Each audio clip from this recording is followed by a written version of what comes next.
Boom. Boom. Good evening, everybody. How's it going tonight? Hope you had a great 4th of July weekend. I did. And you had a great time. Did you have a great one, Neil? I had a good time. Awesome. So tonight we got a little special presentation tonight.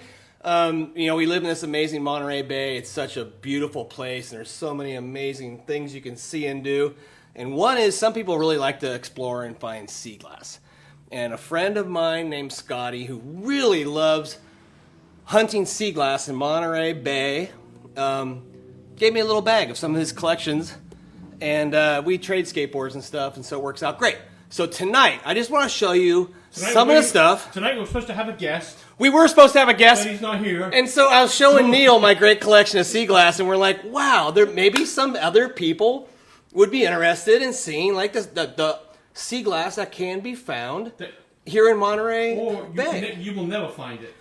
Well, and we did say, like, without further ado, let's scroll down and just show what we got today. I mean, it's got some of your favorite, like. Well, what's incredible to me is if anyone who enjoys beach combing and looking for things, I know that I do. I'm addicted to it. If you found one of these, it would be one of the finds of your life. It's like the Picasso at the flea market. Right. You know, this is amazing. I say it's art, but as you go through this, what these are, this is sea glass. This was found on a beach. Normally they're kind of in the rocks and crevices and places, kind of like how gold panners will look for gold and cracks. You know, and so the same thing with sea glass. It all falls in the cracks from big surf and storm and tide action. Hold that still for okay, a second. Let's get a good look at that. Wow. I think these were the ends of when people were blowing glass. Right. And they were cut, and these was like, the scrap. And then they threw it, and a lot of times when this stuff was made, there wasn't garbage, and it wasn't considered garbage, so you just like threw it in the creek. Right. That's what a lot of people did with it. So, if you were on a beach now, here today, maybe 50, 60, or 100 years later, this is the remnants of that. You can't even see that. Red. Red. Red. You look at the blue. You look at these marbles. Look at these. I mean, oh my goodness. Let's just grab some of the marbles. So these are glass. Marbles were blown glass back in the old days, and so these are actually marbles that have washed down creeks. I wonder how long they've been there for. When they're round, I imagine they just spin around there and just have a great life underwater. But I mean, that to me is such an amazing. And here's another one here too. I mean, let's just look at that one there. Yeah, this one. I mean, that looks like a gem almost. Look at that. Yeah, that's just crazy. So I get excited about sea glass. Hopefully, the people who are tuning in as well would, think. Look at some of the just small, tiny pieces. I saw one. This one right here. I don't know if you can get in on that one, but look at those stripes on that one. Hang on. Let's see if we can zoom in. There we go. Look at that. Amazing. Isn't that amazing? That is a piece of sea glass. Sea glass in Santa Cruz. Yeah, and the thing is, look at this. With any bit of research, there's some hot spots, because I know where some hot spots are for sea glass. And with a little bit of research, you could find, and maybe one of these treasures could be yours. Look at this one, straight as an arrow right here. This one looks like a top to a bottle, maybe. I don't know, some sort of perfume bottle possibly, but... look at this one here, straight. Yeah, look at the stripe in that. Okay, can we get that? Is that possible to see the stripe in there? There's in the middle of it. It's clear, but then it's clear on both sides. Yeah, it's incredible. Amazing. And the thing about sea glass is, it's, look at the. Yes, that's a piece of glass. Hold that. I mean, look at the size of that. And the stripes. This has stripes in it. Turn it over.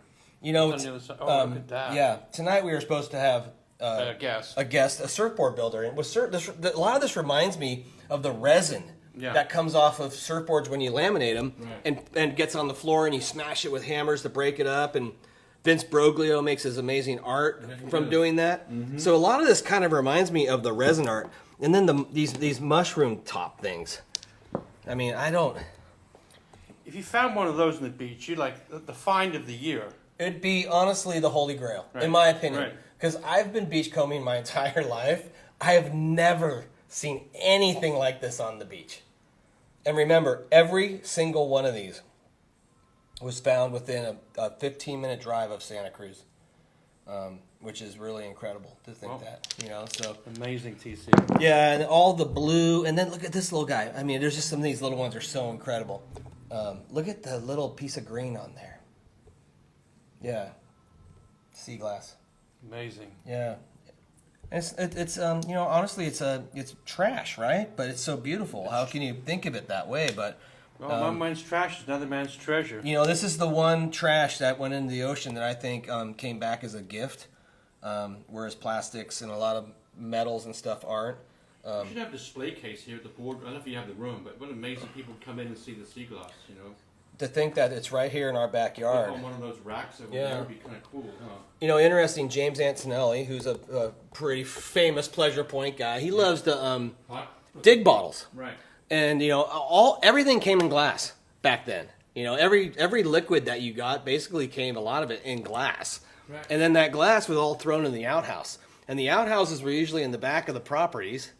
Hang on a sec. So Jennifer, I don't have my glasses. Okay. Jean Pifferini said, my son Adam Replogle is one of the biggest scavengers I know. Oh my gosh, you kidding me? He's the king. No, I agree. And Adam, I'm sure Adam, who's watching this, he digs in the cracks. And Adam's gifted me some amazing stuff. So Jeannie, I am with you on that. We have a great skateboard back here. Should we show them the skateboard? Yes. So, because, you know... Hang on, come with us. Yeah, okay, here we go.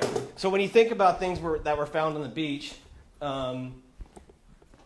this is one of the classic things that you might find as you are looking around. And when you look up here... What is that? That's a skateboard that was found... Can you pull it down? You know, it's been here... It's been here a long time. I got it. So that was found in the water in Pleasure Point. Dennis Godfrey, I think, actually was the one who found it. But Adam and Dennis had been... You know, they love going out and scavenging, like Jeannie said. And Dennis came in and gifted that to us.